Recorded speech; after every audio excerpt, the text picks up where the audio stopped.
Hello everyone, we're talking about the Seething Sigh boss design today and why it's currently the worst designed boss in Darkest Dungeon 2. Now, what I'm going to say is, A, it's early access, so if you're like, hidden, stop hating. I'm not hating, I just think we should point out bad boss design before the game becomes final and they have no motivation to then fix it. If we currently say this boss isn't well designed, we can hopefully have them at least fix it or make it slightly better. Second, I also acknowledge B here. Not every video game is gonna have great boss design on everybody. I dislike the Deacons of the Deep and Ancient Wyvern from Dark Souls 3. Dark Souls 3 is probably one of my favorite games, but those are just absolutely bad bosses. Deacons is just weird AoE clear, and if you don't have a good AoE weapon, you're kind of just running around just trying to hit a shining bright red guy while a bunch of fat dudes chase you. And then Ancient Wyvern makes you run through the map and rely on plunge mechanic and jumping mechanic, which are two of the most shoddy mechanisms in Dark Souls. Both horribly designed, they could have done things differently, but I still love the game. So before we go any further, yes, you can have a goof up. I'm just calling out Red Hook's goof up and hope they fixed it so people can enjoy this boss a little more, or they don't do this in the future. If they leave Seething Sigh in the game as is, it's their video game. I get it. Sometimes you just don't get a win. I don't know how to describe it. Not every sports athlete has the greatest game. Not everyone makes a perfect throw. I get it. But doesn't mean we can't at least critique and hope it improves. Now, bosses have two things. They have mechanical and thematical design. And what I'm also going to say is design does not equal difficulty. Difficulty is placed below design. So thematically, it's usually story, image, feel, yada yada. Darkest Dungeon usually gets that right, so we're not going to talk about that. Mechanically is how you fight the boss, how the boss fights, how it makes you interact, and kind of like overall enjoyment. You can design bosses to be easy to hard, because early game bosses sometimes are really fun, but they're obviously quote-unquote easy in the overall theme, though we can always enjoy a good early game boss. But let's talk why this boss falls flat on its face mechanically. The lungs were one of two things. They were either meant to be something you did focus and were meant to interact with the boss, which is probably what they wanted. However, there is a weird off chance. They were like, the lungs are a distraction because the main boss is actually kind of easy to burst down. If it's the second one, I don't think you should try to subvert people's expectations or whatever you want to call it. I think you should make your mechanics actually matter. And the reason why the lungs don't matter right now is they have far too much HP and they don't give you nearly enough bonus. And I'm going to pause the video here so it doesn't keep going. You're saying hidden. Wait, not getting deep breath in the face for 25 damage isn't worth it? No, it's not. And that's because this boss does far too much stress damage for it to matter. Even if you found a way to kill both lungs without everybody going down to ridiculously low HP, which I don't think you can really do well. Even if you had people at 50% to 70% HP after killing both lungs, you're going to probably melt down at least once or twice across the board, which means everyone's going to go down to 5 to 7 HP anyways, which can be probably done in a breath or two. So you're going to be at death's door regardless if the lungs die or not. And the lungs don't even stop the main ability going off, which means if you kill the lungs, it's just to avoid deep breath. And you're like, kidding, kill one lung. That may be the safest and most reliable way. I have to say maybe, but even then,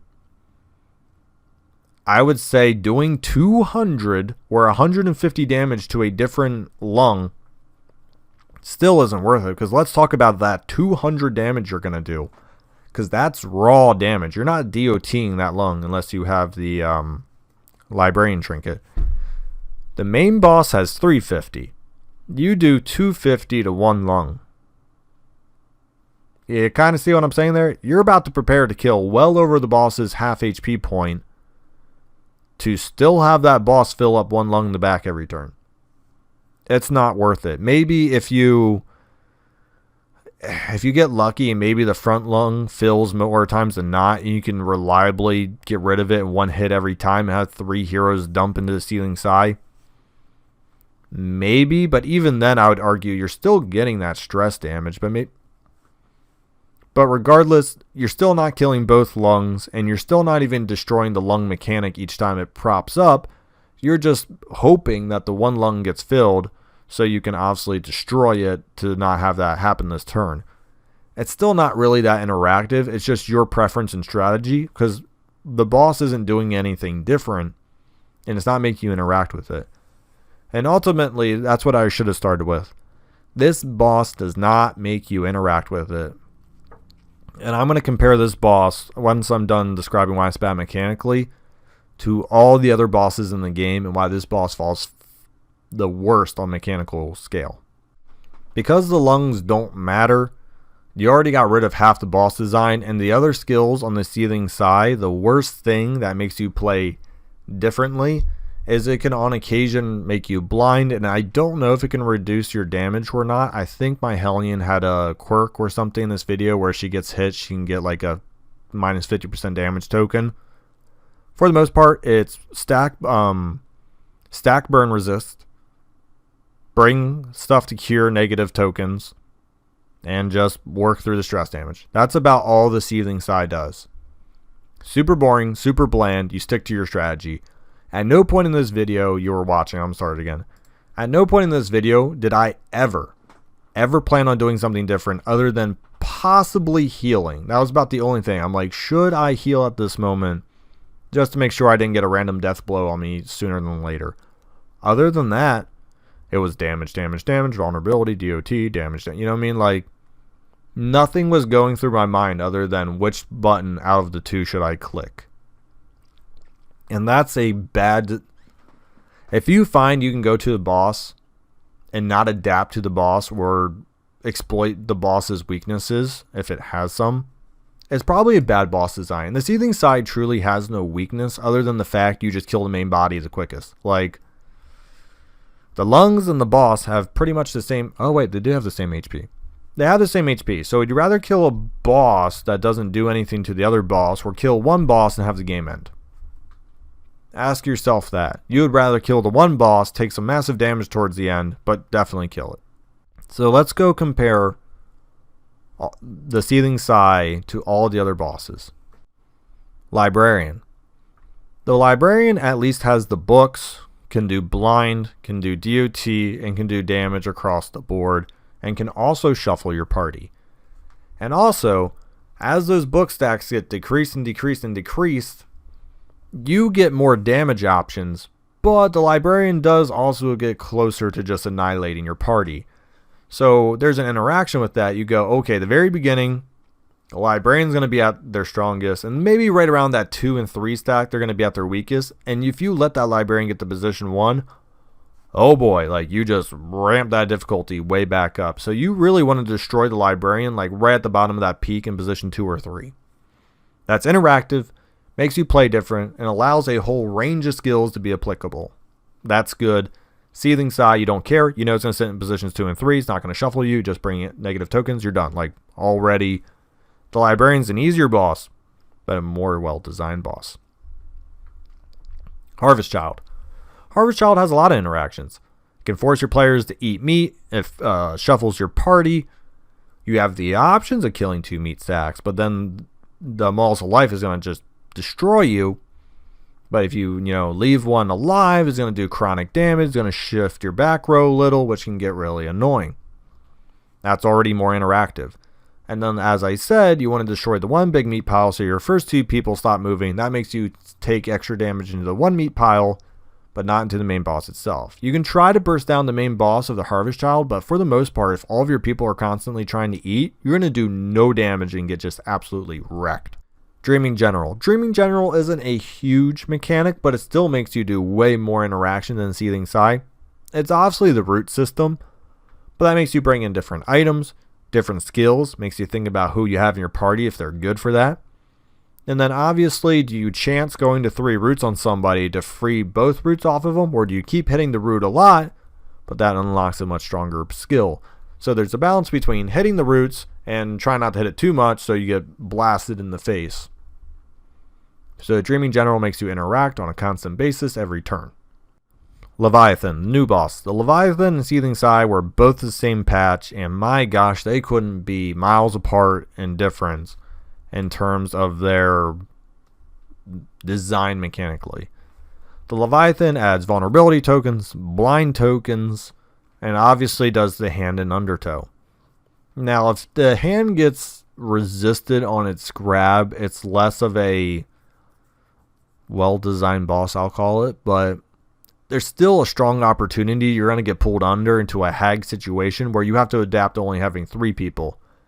It may not matter if you're near the end or if you have a lot of damage, but it still makes you redirect damage and pulls away one of your characters. So let's just say if I was fighting the Leviathan with this party and they pulled my Hellion under, it's like, oh, I still have okay damage, but actually I don't have the most damage. So this party could probably thrash the Leviathan pretty well. However, there's an opportunity for my Hellion to get taken. I have to quickly work to get her out so I don't have to have one of my damage dealers sitting out. Already more interaction than the Seething Sigh. Next we get to the Shambler. It's a roaming boss. It's not really something, you run into often. However, we still want to talk about the Shambler. Shambler, if you fought it in the first game, there's a fine balance between his tentacles. It shuffles you. It's in darkness. It's going to add a lot of extra stress and damage. So with all those things already, it's well more designed than the Seething Sigh because it's going to shuffle you. It's going to put DOTs on you.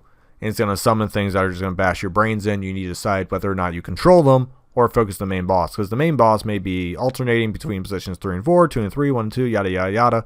So your strongest damage dealers may not always be in a great position to just absolutely chunk into the Shambler, And finally, we're going to talk about the Shackles compared to the Seething Sigh. The Shackles are ultimately what you want a boss act to be like. And you might say, well, Hidden, that's because they're easier. They are technically easier, but they're also 1,000 times more well-designed mechanically. They can stun, which makes you do different things. They add blind tokens, vulnerability tokens, and do damage throughout your whole party. And the 4 times it gets to attack can just vary across rows, so it's not like you're having all this damage dump into one person.